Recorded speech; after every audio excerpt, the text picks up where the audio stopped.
Abra sua Bíblia no Evangelho de Marcos, capítulo 5. Você que trouxe sua Bíblia física, se não, acesse.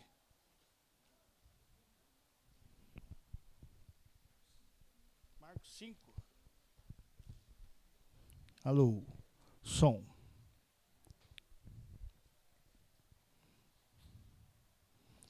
Vamos ler a partir do verso 1 até o versículo 20. Vamos aprender com um endemoniado. Será que podemos aprender alguma coisa com um endemoniado?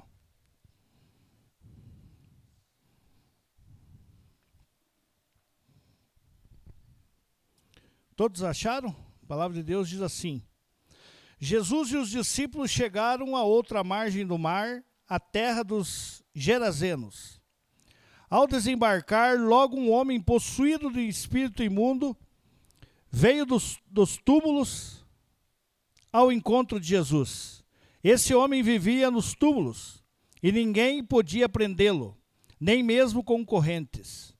Porque tendo saído muitas vezes preso com correntes e cadeias, as cadeias foram quebradas por ele e as correntes foram despedaçadas e ninguém conseguia dominá-lo.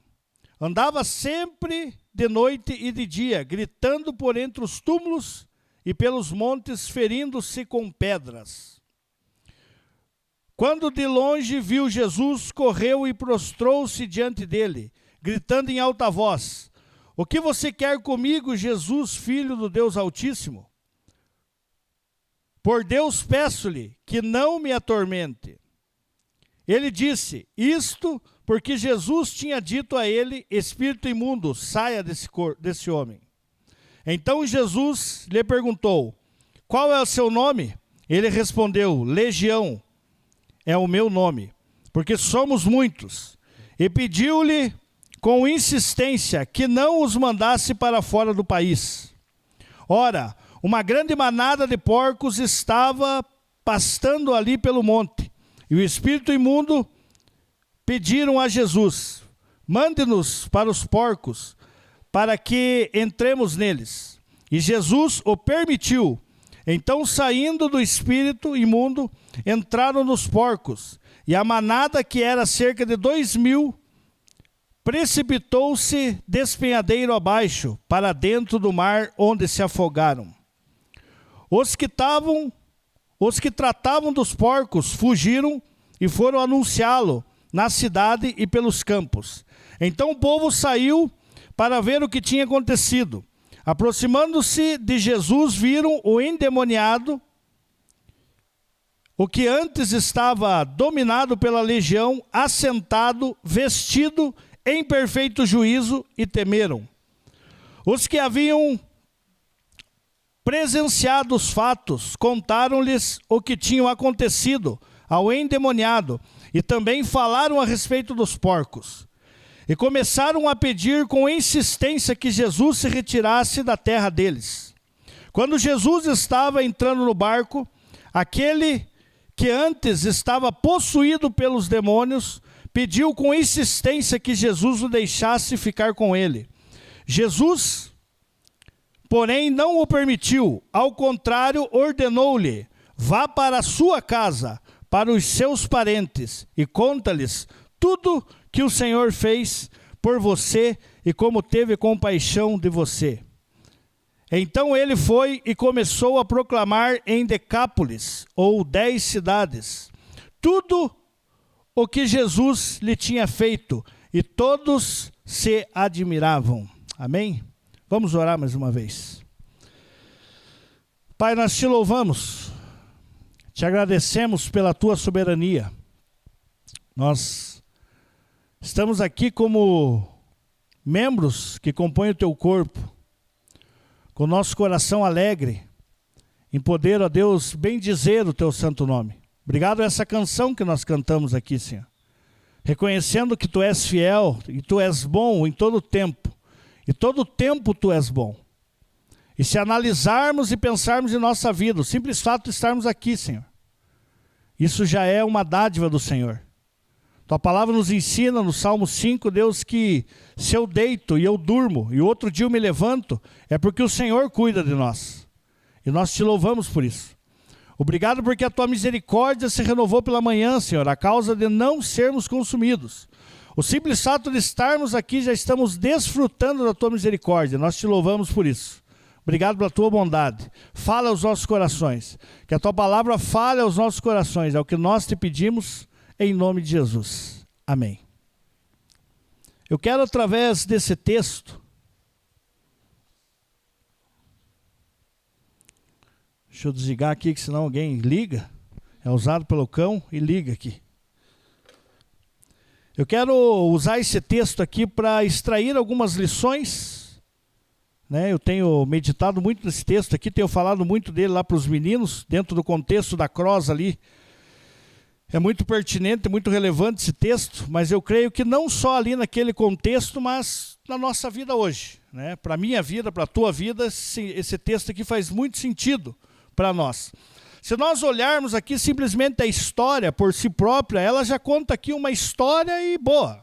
Conta a história de um menino aqui, um rapaz possesso, que diante da soberania e poder de Jesus, Jesus expulsa aquele demônio, e nós vemos aqui alguém restaurado, que depois se torna um missionário e pronto, acabou o texto, né? Se nós olharmos assim de forma como que está escrito aqui. Mas eu queria me ater aqui em alguns detalhes e levar você também a enxergar esses detalhes para que possamos crescer aqui diante do texto. Eu achei no direito, né, de forma presunçosa, de querer dar um título em cima daquilo que já é o título do texto. Né, o texto aqui é a cura do endemoniado Gerazeno. Mas eu coloquei aqui do sepulcro para a cidade, o possesso que se tornou discípulo missionário. É a forma como eu encaro e a forma como eu vejo esse texto aqui. E eu queria esmiuçar ele com você. Esse texto também está contido lá em Lucas 8, do verso 26 ao 39, mas eu preferi aqui o de Marcos, devido a alguns detalhes que Marcos aqui relata. Então, uma breve introdução. O encontro de Jesus com o endemoniado Gerazeno não é apenas uma história de exorcismo. É a descrição da jornada do ser humano sem Deus e a eficácia da graça irresistível. Enquanto a sociedade tentava conter o homem com correntes, Jesus veio para libertar por intermédio da sua palavra. Então é essa forma que nós enxergamos, que eu enxergo esse texto. Então eu vejo aqui um reflexo daquilo que eu e você, longe dos caminhos de Deus, também nos encontramos, tão quanto esse jovem aqui. E aqui o texto fala e nos mostra que várias tentativas existiram para tentar conter esse homem. E não conseguiram, todas elas foram falidas. Aí nós vemos aqui que num determinado tempo Jesus se depara com ele. E uma coisa que me chama a atenção aqui é que não foi esse jovem que vai e se prostra diante de Jesus. O texto me leva a entender isso, né? Mas sim os demônios possessos, ou seja, os demônios tomando o corpo físico desse jovem, vão até Jesus e se prostram diante do senhorio de Jesus, se cumprindo aquilo que diz lá em Filipenses 2, que todo joelho se dobrará diante do senhorio da grandeza do nosso Deus. Nós vemos isso aqui acontecendo, na tamanha soberania de Cristo. Os demônios vêm ali e reconhecem a autoridade de Jesus e começa ali todo um diálogo. Então o primeiro ponto aqui que eu gostaria que eu e você analisássemos, eu dei aqui um subtítulo chamando Anatomia da Miséria Humana. Está contido aqui no versículo 2 ao 5. Acompanhe comigo. Diz assim: Ao desembarcar, logo um homem possuído de um espírito imundo veio dos túmulos ao encontro de Jesus. Esse homem vivia nos túmulos e ninguém podia prendê-lo, nem mesmo com correntes, porque tendo sido muitas vezes preso com correntes e cadeias, as cadeias foram quebradas por ele, e as correntes foram despedaçadas, e ninguém conseguia dominá-lo. Andava sempre de noite e de dia, gritando por entre os túmulos e pelos montes, ferindo-se com pedras. Então, antes de nós analisarmos alguns feitos de Jesus aqui, nós temos que olhar primeiramente para a condição desse homem. Então, esse homem aqui, o texto relata aqui a condição dele. Que não existia correntes que o prendessem, não tinha cadeia que prendessem ele. E ele andava de dia e de noite perambulando pelo cemitério, dormindo no meio de sepulcros, se cortando com pedras, se autoflagelando, extremamente aqui perdido em si mesmo. O que eu posso trazer para mim e para você hoje aqui? Então, antes de falar da cura, precisamos entender o estado deste homem. O texto aqui destaca 3 isolamentos que refletem a vida sem Cristo.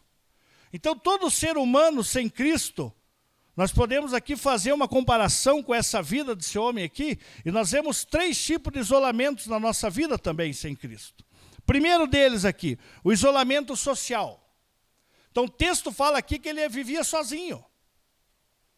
Ele vivia perambulando de dia e de noite sozinho, e o fim dele era dormir em sepulcros, dentro do cemitério, lugar seco e árido, onde não existia vida mais, era ali o lugar dele. Então, a pessoa sem Deus, o primeiro isolamento, ou seja, a primeira consequência que nós vivemos é esse isolamento. Você pode estar cercado de pessoas, mas você é sozinho.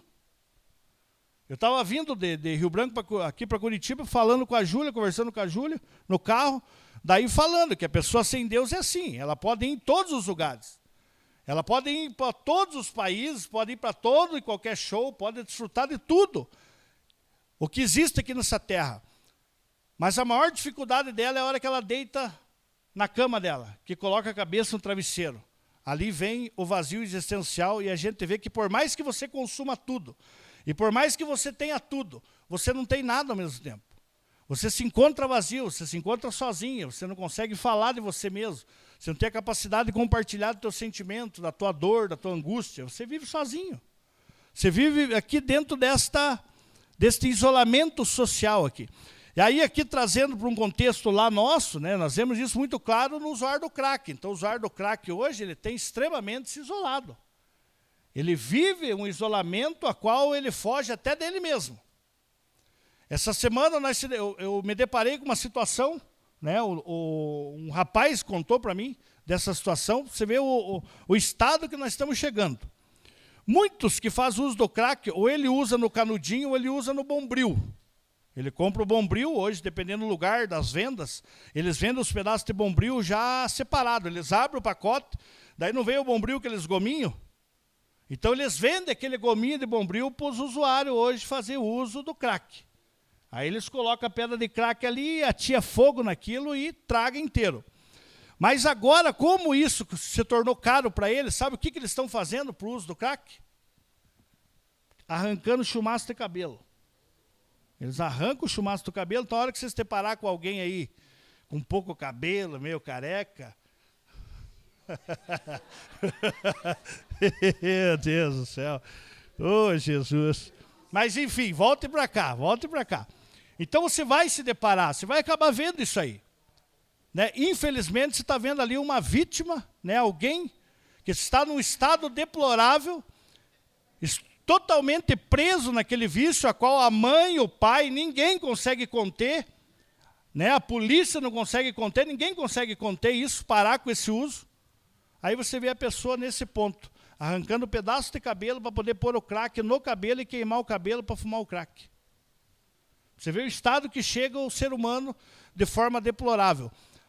Mas não vamos pegar só a questão agora do uso. Para mim, como eu falei, é mais fácil usar esse texto lá dentro do contexto meu lá. Mas olhando aqui para a nossa vida, muitas vezes nós vivemos também esse isolamento. Né? Você está aí angustiado, você não tem amigo, você muitas vezes não tem pessoas que você possa compartilhar a tua vida, a tua dor. Né? Aí um outro ponto aqui que nós vemos, uma outra forma de isolamento, é o isolamento de si mesmo. Ele se cortava com pedras, ou seja, o pecado é autodestrutivo. O homem se torna seu próprio carrasco. Quando você vive longe de Deus, longe dos princípios, longe daquilo que é o propósito de Deus para a tua vida, ou longe de Cristo, de estar em Cristo, você é refém de você mesmo. Você fala muitas vezes, quando eu quiser eu paro. Ou quando eu quiser eu mudo isso, mudo aquilo. Quem consegue? Fale para mim quem consegue. Você vai para o usuário que está no estado de rua, eles falam isso. Na hora que eu quiser eu paro. E outra, eu só faço mal para mim mesmo. Né? O engano que todos falam, eu só causo mal para mim mesmo. Sendo que ele está afetando 29 pessoas de forma direta. Né? E muitas vezes nós aqui também, na nossa ambição egoísta do andar longe dos caminhos de Deus, você se torna carrasco de você. Você acaba vivendo de acordo com a tua própria vontade. E muitas vezes a tua vontade vai te levar a viver aquilo que não é o propósito que Deus tem para você. Então esse também é uma forma a qual eu vejo comparado com esse homem aqui, né, esse isolamento de si mesmo, vezes que muitas vezes nós longe de Cristo nós também podemos vivenciar isso. E o terceiro e último, a insuficiência humana. Tentaram prendê-lo com correntes, mas ele as quebrava. A lei, a educação ou a força de vontade humana são correntes de ferro que não conseguem domar a natureza caída. Então você pode até ter uma conduta moral boa. Você pode ter sido bem educado, estudado nas melhores faculdades existentes na Terra. Você pode saber de tudo da lei. Isso não tem poder para dominar a tua natureza caída. Você ainda vai continuar um ser caído, depravado totalmente e condenado ao inferno se você não estiver em Cristo Jesus. Então nós vemos aqui que tudo isso foi tentado. Aprisionar, segurar ele, mas não conseguiram, não foi o suficiente. Quais são as cavernas? Onde os homens se escondem hoje? Né? Trazendo para uma aplicação nossa pessoal agora aqui. Tentando trazer aqui uma comparação com esse jovem que vivia nos sepulcros. Vivia se escondendo. Mas aonde está nosso isolamento hoje?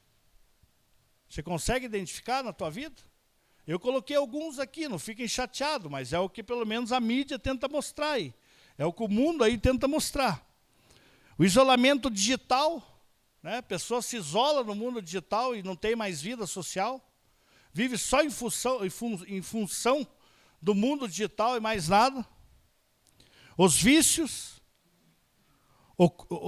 ocultos, aqui vício não entra só a questão das drogas, né? Nós sabemos aí que, estou lendo um livro, A Batalha de Todo Homem, sei quantos já leram aí, não? Meu Deus do céu, só o Pipe, ninguém mais leu? Leu também, Ergamão, em nome de Jesus, deu também, Mar. Então os homens que puderem, comprem esse livro, A Batalha de Todo Homem. Excelente livro. Ele não vai trabalhar só a questão pornográfica, mas ele vai trabalhar uma mente sensualizada, que talvez te pegue ali, assim como pegou a mim. De ter que sentar com a minha esposa e trazer luz em questões da minha mente, da minha cabeça, para que eu tenha êxito na santificação e vença aquilo que é uma batalha de todo homem, que é a questão pornográfica. Né? Então, tantos vícios que está aí hoje aprisionando o ser humano aí, que está longe de Deus, que não deixa de ser ali a sua caverna, o lugar onde ele se esconde, né, daquilo que Deus tem para a sua vida. A autodestruição emocional. Nada disso se resolve com correntes humanas. Não há nada que faça. Né? Eu sempre falo para a Júlia, a Kátia também pode comprovar isso, e não estou aqui desfazendo, pelo contrário. Tenho até desejo de fazer também um dia, se eu tiver tempo e estiver vivo até lá, né? A questão da psicologia, a questão da sabedoria humana que Deus tem dado para muitas pessoas, ajudar outras pessoas. Mas eu sempre falo para a Júlia, assim, falo para muitos, que a psicologia ela é uma ferramenta excepcional, que Deus deu a capacidade para o homem estudar para poder ajudar outro homem. Mas nós sabemos muito bem que essa capacidade ela só tem poder para tornar uma pessoa melhor aqui para a Terra. A psicologia em si própria ela não tem capacidade para salvar ninguém, para dar uma nova regeneração ao homem. Nós sabemos que Cristo pode fazer isso. Não banalizando a profissão, pelo contrário, ela auxilia também. Ela é um meio, ela não é um fim em si mesmo. Né? E aí eu tenho por comparação, né, a comparação minha que eu faço, devido já ter trabalhado nisso, é como se fosse toda tentativa humana de ajudar o ser humano, nada mais, nada menos é do que maquiar um morto. Né? Então eu digo como um ex-agente fúnebre, então eu tinha a função seguinte, eu tenho que deixar o morto o mais bonito possível, aparentemente para a família. Mas eu nunca tive o poder de ressuscitar ninguém. E tudo que eu fazia e tentava fazer, ele não mudava o estado dela, deplorado dela. Ela estava morta, a condição dela era morta. Então eu penso que toda tentativa humana que nós tentamos e buscamos e procuramos fora daquilo que está em Cristo Jesus, nada mais é uma tentativa só de maquiar o morto. Então você pode maquiar o morto, mas com entendimento que a regeneração, que a vida só pode por intermédio de Cristo Jesus. porque Ele é o único que é soberano para nos dar essa vida. Amém? Então esses aqui, nós vemos que essas pessoas da cidade até tentaram ajudar esse jovem, tentando conter ele. Na minha cidade tinha um senhor assim, da mesma forma aqui. Também dormia em cemitério, se cortava, se machucava, se cortava com um caco que quebrava da própria garrafa, e era difícil de conter ele. E foi tentado várias formas de conter ele, e não consegue. Até consegue de forma momentânea, mas não consegue por um completo, de forma regenerativa, se não for por intermédio de Jesus. Hoje ele está dentro de uma casa, né, de idosos, estão cuidando dele, estão ali tratando ele, né, mas eu sei que hoje, se ele não se converter, ele não entendeu o propósito de Deus na vida dele lá, nesse período, a primeira oportunidade que ele sair, ele volta de novo toda aquela rotina de vida. Infelizmente, saber disso. Segundo ponto aqui que eu queria abordar com vocês. O poder soberano da palavra, versículo 6 ao versículo 13, diz assim: quando de longe viu Jesus, correu e prostrou-se diante dele, gritando em alta voz: o que você quer comigo, Jesus, filho de Deus Altíssimo? Por Deus peço-lhe que não me atormente. Ele disse isto porque Jesus tinha dito a ele: espírito imundo, saia desse homem. Então Jesus lhe perguntou: qual é teu nome? E ele respondeu: Legião é o meu nome, porque somos muitos. Então aqui nós vemos o seguinte, nessa parte aqui: e pediu-lhe com insistência que não os mandasse para fora do país. Ora, uma grande manada de porcos estava pastando ali pelo monte, e os espíritos imundos pediram a Jesus: mande-nos para os porcos, para que entremos neles. E Jesus o permitiu. Então, saindo os espíritos imundos, entraram nos porcos, e a manada, que era cerca de 2.000, precipitou-se despenhadeiro abaixo para dentro do mar, onde se afogaram. A soberania da palavra, o poder soberano da palavra. Aqui vemos, dentro daquilo que nós cremos como teologia, dentro daquilo que nós cremos, né, no entendimento da Escritura, nós vemos aqui 3 pontos. O primeiro deles, reconhecimento involuntário. Até os demônios dobraram o joelho diante da soberania de Cristo. Eles pedem permissão para agir.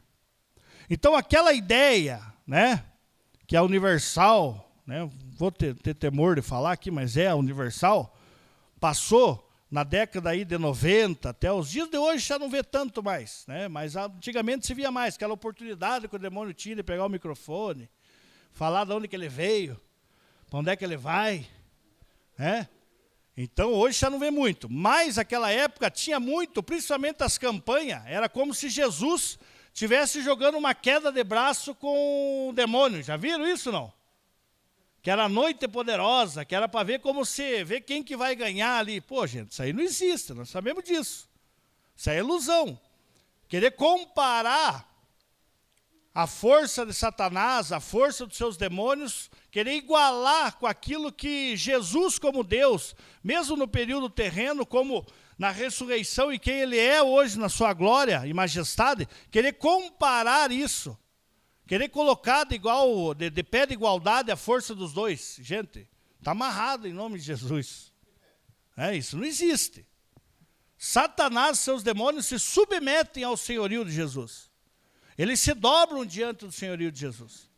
E aqui o texto é bem claro, que ele corre perante Jesus, reconhece a autoridade de Jesus e se prostra diante de Jesus. E aqui eles pedem algo, eles não fazem, eles não tomam nenhuma iniciativa por si próprio. Pô, vou sair desse cara e vou lá para os porcos. É isso que o texto diz? O texto não fala isso. Eles chegam e pedem para Jesus: por gentileza, por favor, não nos condene antes do tempo. Mas tem uns porcos ali, ó. Nos lance lá nos porcos. Deixe nós continuar a nossa caminhada aqui ainda. Não nos condene antes do tempo. Nós vemos aqui no texto. Aí o texto diz que Jesus, em meio à sua soberania, ordena que aquilo ali aconteça. Jesus permite que aquilo aconteça. O que eu aprendo aqui, o que eu queria ensinar para você em nome de Jesus, para que você tivesse fé? até as obras malignas, que muitas vezes acontecem, por consequência, às vezes, de algo errado na nossa vida, só acontece porque Deus permite que aconteça. Ele não tem força em si mesmo para querer fazer qualquer coisa na minha vida ou na tua vida. Claro que nós entendemos aqui, de acordo com a Escritura, que o que alimenta, né, demônios são as nossas obras carnais.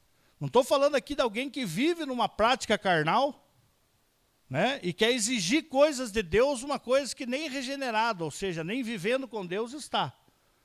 Mas estou falando na minha condição, na tua condição, que estamos em Cristo Jesus, que estamos buscando viver um princípio de santificação, que estamos buscando viver aquilo que Deus tem para nossas vidas, e chega um determinado momento que você se depara com algo espiritual. Pode acontecer.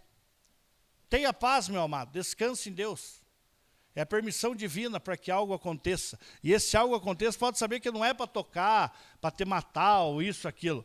Mas é para que você cresça em fé. Para que você possa crescer em fé. Né? Nós vemos isso muito bem claro na vida de Jó. Né? Você pode até tocar, você vê lá toda a soberania da parte de Deus também. Você não vai fazer nada sem que eu permita que você faça. Ó, então, pô, ele só te adora porque ele é próspero. Então vai lá, toque na prosperidade dele. Ah, ele só te adora porque a família dele é bem sucedida. Vai lá, toque na família então. Mas não toque nele. Então aquilo que Deus ordena que aconteça é a única coisa que o mal pode fazer. Então eu queria te dar essa paz, né, no coração, talvez você que tenha medo de demônio, isso, aquilo. Não, pare, fique tranquilo. Os demônios não têm poder para fazer nada sem que Deus permita. Vamos ser até mais ousados aqui em falar que Satanás e seus demônios nada mais, nada menos são do que o cachorrinho de Deus. Dá até dó dos cachorrinhos, querer comparar, né? Mas eles não fazem nada sem que Deus permita que eles façam, porque Deus é soberano. Jesus é soberano. Você está em Cristo Jesus, tenha essa fé, creia nisso. Terceiro ponto aqui, deste ponto aqui da soberania da palavra, a substituição do caos pela ordem. Jesus não faz um acordo, ele ordena. Onde a palavra de Cristo chega, o caos é dissipado. Amém? Aonde a palavra de Deus chega, o caos é dissipado. Qual é a tua luta? O que você está enfrentando? Sabe como você vai vencer? Palavra de Deus. Não existe outro meio. Não existe outro meio. Ah, mas se eu fazer uma campanha, abandone. Mas se eu fazer isso, fazer aquilo, nada, irmão. Está aqui já, a chave está aqui. Palavra de Deus, o poder está na palavra de Deus. Se encha dela. Você está com a luta, está com as crises, está passando dificuldade, está enfrentando problema no casamento, enfrentando problema interrelacional, ou seja, qual for o teu problema? Palavra, cara. Você precisa se encher da palavra. Precisa ter comunhão com o Pai por intermédio da Escritura. O problema nosso é que nós não nos enchemos, nós não buscamos e queremos estar lutando naquilo que nós sabemos, aquilo que nós achamos que convém. Não vai vencer, meu irmão. Me perdoe. Infelizmente, não vai vencer. Então, aonde a palavra de Deus chega, dissipa todo o mal. Se há trevas, as trevas se dissipam. Se há um caos, o caos se dissipa. Você precisa crer nisso. Eu digo de mim, eu tenho experimentado isso já há 26 anos.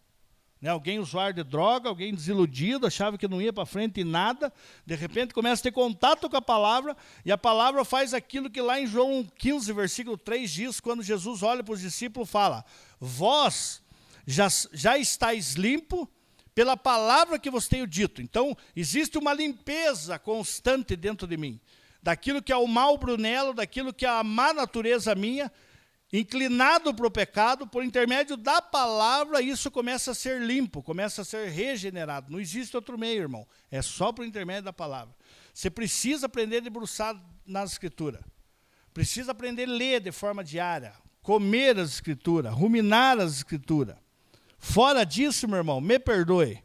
Pode pedir oração, pode vir aqui na frente, pode se ajoelhar aqui para nós orar por vocês. Não há nada que seja feito. Está nas tuas mãos, a responsabilidade tua, a comunhão com o Pai. O véu já se rasgou. O mesmo direito que eu tenho de entrar na presença do Senhor, você tem também. Você precisa também desfrutar desse direito. Amém? Quais são? Último ponto aqui. O valor de uma alma. Aprendemos aqui no texto.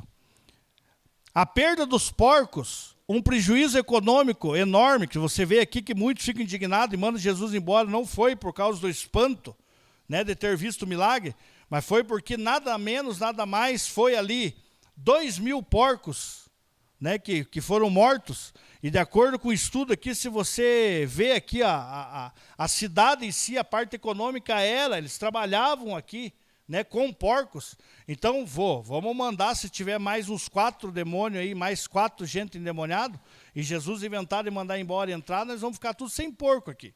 Então vamos fazer que ele vai embora logo, né, senão estamos lascados. Então você vê que a importância daquela cidade era mais na questão econômica do que numa vida. Pô, eles presenciaram, eles viram o tamanho do sofrimento a ponto que tentaram conter aquele jovem várias vezes, e não conseguiram. Eles tinham que a cidade toda se alegrar, não é assim?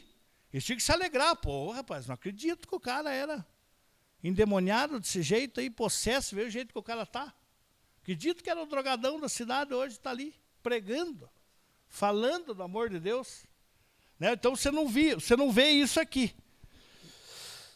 Então, esse prejuízo econômico enorme mostra que para Jesus, a restauração de um portador do imago Dei, ou seja, a imagem de Deus, vale mais do que qualquer sistema econômico ou conforto social.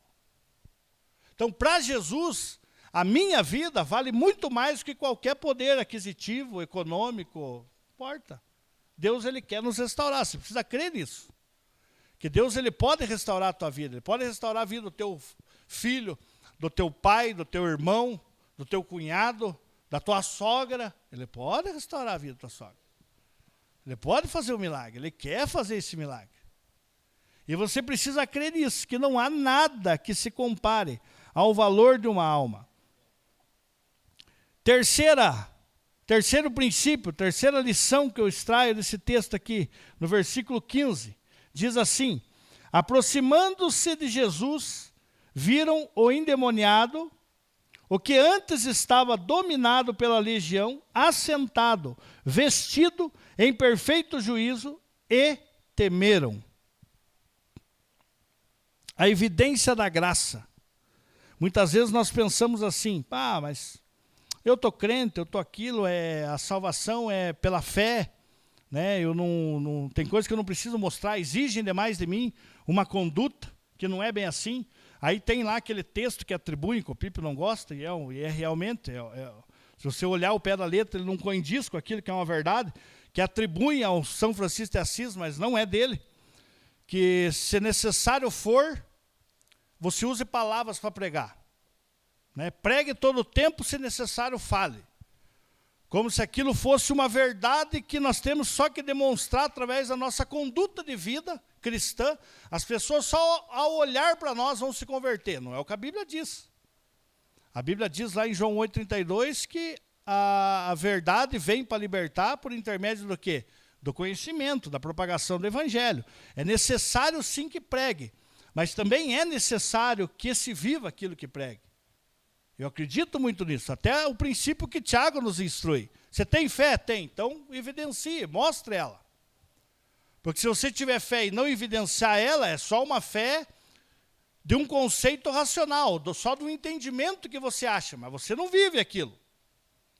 Você acredita que Deus pode tornar você um verdadeiro, parar de ser um mentiroso. Precisa ter uma evidência que você está só vivendo a verdade. Não é assim? Então quando fui para o Evangelho, eu acreditei que Deus podia me libertar do vício. E Deus me libertou do vício. Já fazem 26 anos que eu não uso mais droga. Então a evidência da minha fé, daquilo que eu creio, está sendo mostrado de forma pública e diária, através da minha vida. Então nós precisamos entender isso, precisamos viver isso, dessa forma. Então esse texto aqui, essa evidência da graça aqui contido no versículo 15, ele mostra aqui através de 3 características que o próprio texto aqui mostra. Primeiro, assentado. Antes agitado e errante, agora tem descanso em Cristo. Então se você podia se aprofundar aqui, só nesse assentado aqui. A palavra fala que Paulo foi instruído aonde? Assentado aonde? Aos pés de Gamaliel. todo o princípio rabínico da época, eles tinham, tem até um texto que fala a respeito dos pós, da poeira dos pés dos rabinos, que os discípulos, eles se assentavam. Então, o ato de se assentar é o ato agora, aqui, ó, nós estamos vivendo isso aqui agora. Vocês estão assentados, né, me ouvindo algo para aprender algo. Então, esse ato aqui desse jovem mostra muita conduta que eu e você precisamos viver em Cristo, que é aprender dele. Mateus 11, 28, quando fala lá, vinde a mim todos os que estão cansados e sobrecarregados, eu vos aliviarei. Aprendei de mim que sou manso e humilde. Tomai sobre vós o meu jugo. Então, o jugo ali nós sabemos que não é do verbo julgar. E jugo ali é um instrumento usado para colocar no pescoço de 2 bois, chamado canga. Então, quando Jesus fala, tome sobre vós o meu jugo, ele está falando o seguinte, ande comigo, fique aqui perto de mim. Porque quanto mais tempo se passar perto de mim, você vai aprender mais coisas. O que vai aprender? A leveza da graça, do amor. Eu vou despir você da religiosidade. Essa lei que está oprimindo você, eu vou tirar tudo isso de você. Eu vou fazer você entender aquilo que precisa ser entendido. Amado, em nome de Jesus, com insistência no meu coração eu falo, não tem como você vencer algumas coisas ou ser cheio de Deus sem você gastar tempo com Cristo. Tá, mas onde é que ele está? Contido na Sagrada Escritura, 66 livros está aqui, ó, mostrando Jesus. Quando João 8,32 fala que nós temos que conhecer a verdade para que a verdade nos liberte, muitas vezes nós caímos no erro de achar que é só um conceito filosófico, achar que é só uma informação de um conhecimento vago, e não é. Porque no versículo 36 o próprio Jesus fala, pois se o Filho vos libertar, verdadeiramente sereis livres. Então o versículo 32 fala, conhecereis a verdade. No 36 diz, pois se o Filho vos libertar, verdadeiramente sereis livres. Então o que Jesus está querendo mostrar para mim e para você? Que ele é essa verdade. Que não é só um conceito do entendimento que nós aprendemos. Não, é uma relação com alguém contido nessa escrita aqui. Então todas as vezes que você para ler a Escritura, para se debruçar aqui perante a Escritura, você está buscando ter uma intimidade e uma amizade e se aprofundar no conhecimento de Cristo. Você está literalmente colocando essa canga no teu pescoço e andando do lado dele, aprendendo das coisas dele. Assim vai acontecer muita coisa na tua vida, se você fizer isso. Eu tenho experimentado isso, eu tenho visto pessoas experimentar isso e viver dessa forma. Então, assentado, segundo, vestido, a vergonha do pecado foi coberto, revestido de justiça. Filho vai para casa, Lucas 15, vai para casa, vai para o mundão, faz a farra, gasta tudo que tem, né? Volta todo arregaçado, tudo arrebentado. O que o pai faz? Qual é o ato de amor que o pai faz? Sandália nos pés, vestimenta nova, anel no dedo e festa do boi. Vamos matar um novilho cevado e vamos fazer uma festa. Então você vai trabalhar aqui na Escritura, quando vai falar de vestes limpas lá em Apocalipse, ele vai falar dessa regeneração. Ele vai falar dessa nova postura em Cristo Jesus, que é dado a mim e a você em Cristo, mediante a fé. Então nós vemos aqui que esse jovem ele estava extremamente vestido, assentado aos pés de Jesus. Um cara que andava pelado, um cara que andava se cortando, um cara que andava tudo machucado, de repente está ali assentado e vestido. Já aquilo que era uma vergonha estava coberto algo. Aí o último ponto, em perfeito juízo. A fé cristã não é irracionalidade.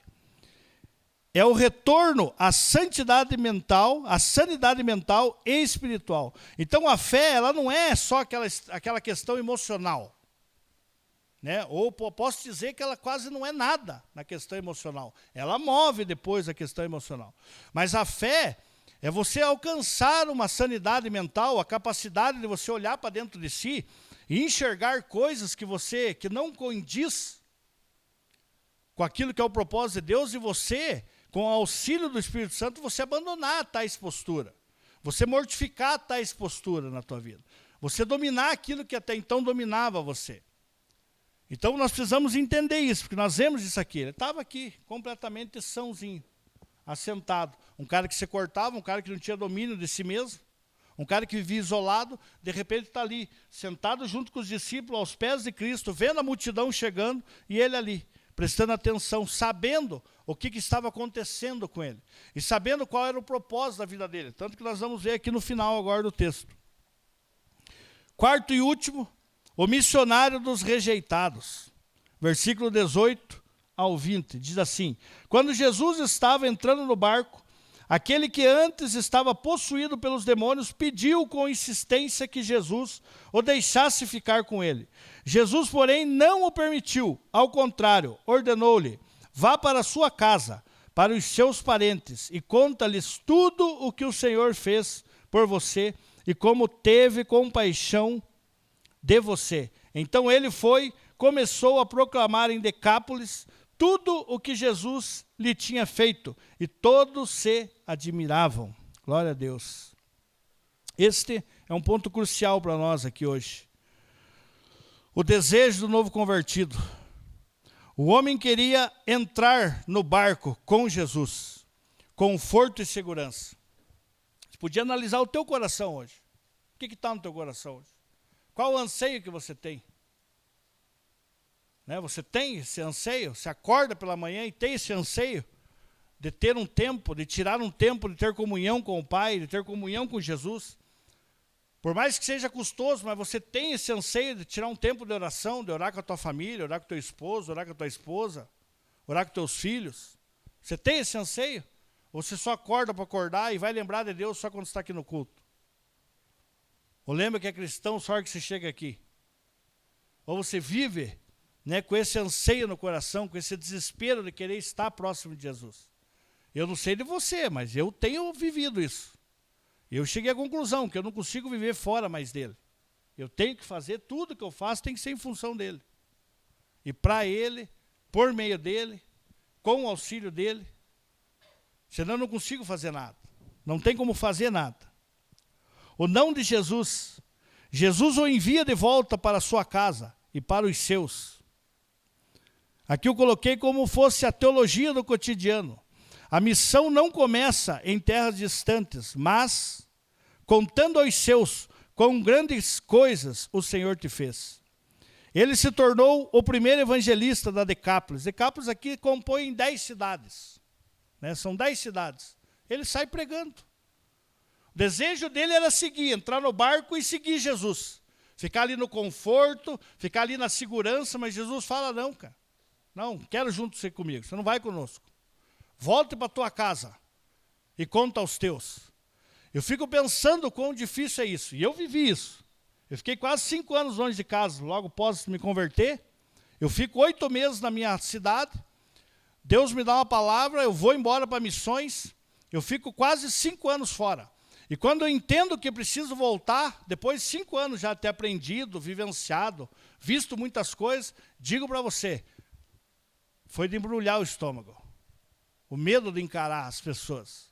O medo de encarar a família. O medo de encarar as pessoas que me conheciam. O medo de achar que aquilo que eu falasse, muitos não ia dar crédito.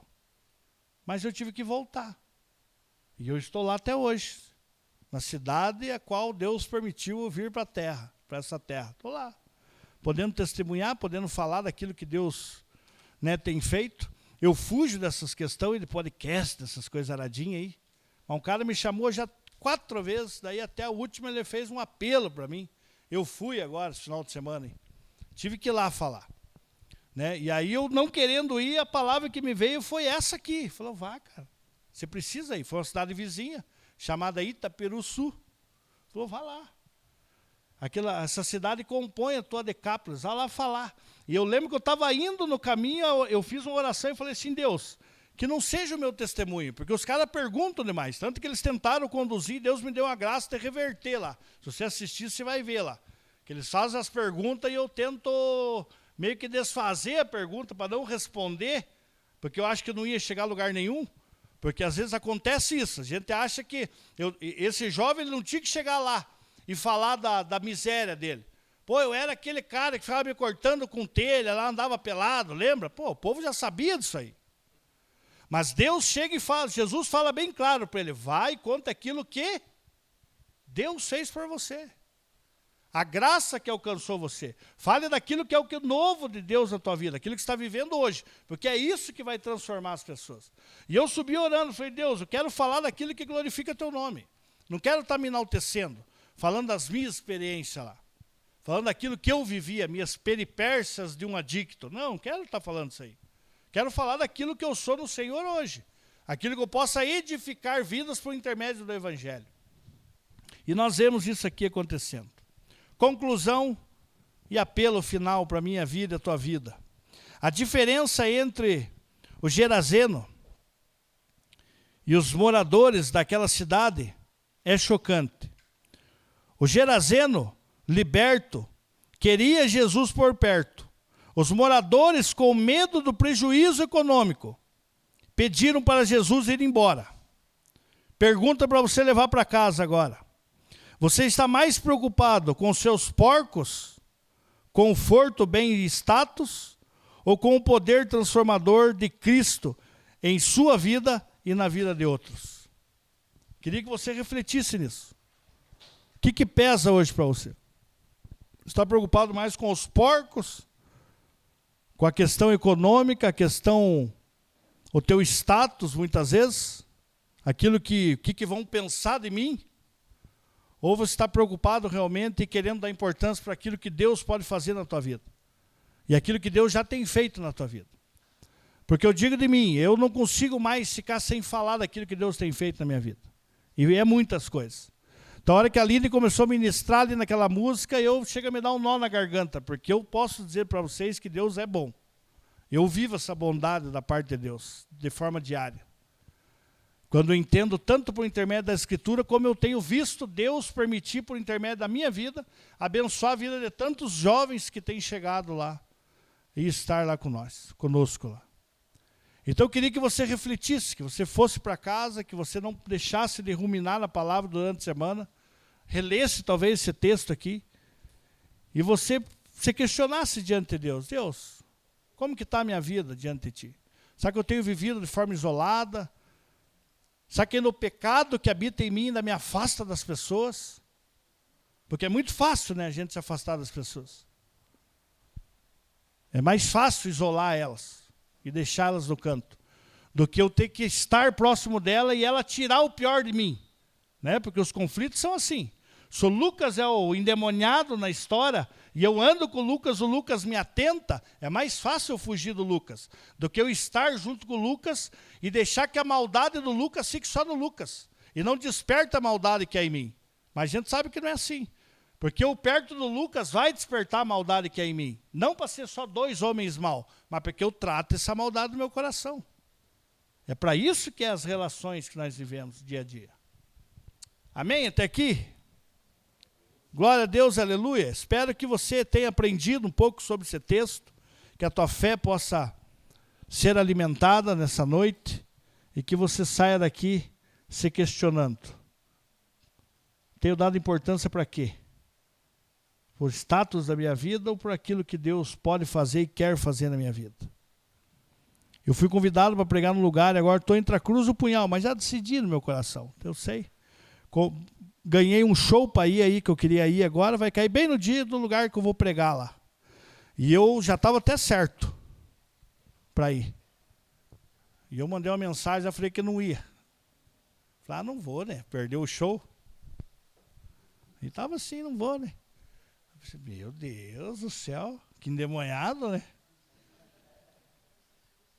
E daí eu vou abençoar alguém, que ingresso e vou lá, preciso pregar. É do mundo. É do mundo. Não é tão satânico assim, mas quem quiser comprar de mim, eu vendo para vocês. É Southern Rock, é Blackberry Smoking. Não sei se alguém conhece, quem quiser. Mas enfim, vou lá. Apesar de ser longinha, lá no Rio de Janeiro, já vai ser benção, porque eu ia com toda a família, veja. Tava dando certo, eu ia com toda a família passear, porque faz 10 anos que eu não sei o que é isso. Desde que eu iniciei a cross, eu estou só lá vivendo cross. Então vou ter a oportunidade de ir lá, né, ganhar um passeiozinho lá no Pão de Açúcar, né, olhar Jesus lá com o braço aberto, Dar uma passeada. Eu estava abrindo mão de tudo isso por causa de um desejo vaidoso meu de ir num show. Tem coisas que tem que se ligar, né? Só Deus tem misericórdia de nós. Só Deus tem misericórdia. Mas, enfim, vamos orar. Queria te convidar para se colocar em pé.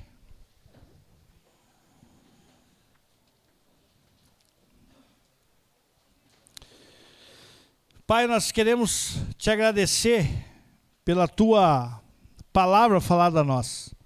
Pai, no exemplo da restauração de uma vida totalmente deplorável que foi a vida desse jovem aqui, que também comparadamente nós podemos nos enxergar nesse texto aqui. A depravação da humanidade, a depravação a qual nós vivíamos outrora, e aquilo que o Senhor tem feito e ainda há de fazer em nossas vidas.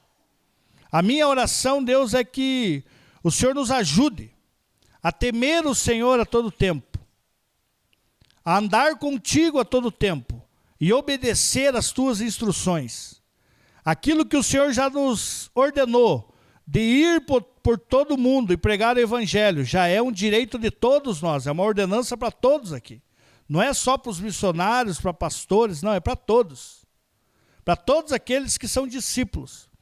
Então nos ajude a sermos ousados e também vivermos debaixo da tua direção, do teu Santo Espírito, para proclamar o teu Evangelho, tanto em tempo quanto em fora de tempo. E pessoas possam se prostrar diante do teu senhorio, por intermédio da tua palavra, do testemunho revelado através das nossas vidas. É o que eu te peço, Deus, que essa comunidade seja uma comunidade de pessoas cheias da tua presença e que proclamam o teu Evangelho, Senhor. O Evangelho que liberta, o Evangelho que transforma a vida de pessoas como o Senhor tem transformado as nossas vidas aqui nesse lugar. Cada domingo, cada palavra que tem sido ministrada aqui. Nós te louvamos, Senhor, para a honra e glória do teu santo nome, Senhor, que nós oramos. Amém.